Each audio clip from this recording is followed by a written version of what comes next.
আমার গৌরহরি বদন এত সুন্দর ছিল, এত মলিন বদন ছিল। গৌরহরি বদন দেখা মাত্র মানুষ চৈতন্যের ভাবে ভাবিত হয়ে কৃষ্ণ অভিমুখে যাত। এত সুন্দর মলিন বদন ছিল। আর সেই গৌরহরি মলিন বদন কেন? উনার বাহির অঙ্গ হয়েছে রাধারানীর অঙ্গ, আর ভিতর অঙ্গ হয়েছে কৃষ্ণ বর্ণের অঙ্গ। হয় আজ গৌরহরি রাধা প্রেমে বিপুল হয়ে রাধা রাধা বলে কাঁদছে, পাগল হয়ে গেছে।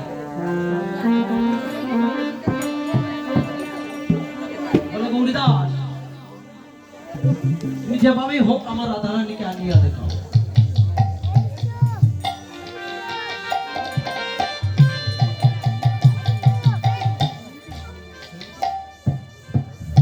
গৌরীদাস, তুমি আমার রাধা রানীকে নিয়ে দেখাও।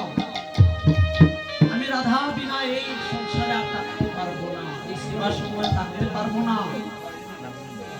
আজ রাধারানীকে কি নদিয়ায় পাবে? রাধারানীকে কখনো নদিয়ায় পাওয়া যাবে না। এই নদিয়াকে বৃন্দাবনের ভাবে ভাবিত করতে হবে, আর বৃন্দাবনে যেতে হবে। কারণ রাধারানী বলি রাধা রানী। ওনার স্থান হচ্ছে বৃন্দাবনে। আর ওনার নাম স্মরণ না নেওয়া না মাত্র কখনো বৃন্দাবনে যাওয়া যায় না। আর ওনার নাম নিতে হলে তুমি বৃন্দাবনে প্রবেশ করতে পারবে। আর বৃন্দাবনে প্রবেশ করতে পারলে ওনার নাম স্মরণ করতে হবে। তাই আজকে আমরা সবাই বৃন্দাবনে যেতে হবে। আর বৃন্দাবনে ভাবিত হলে তো আমরা নদিয়ার কোনো ভাব দেখাতে হবে না।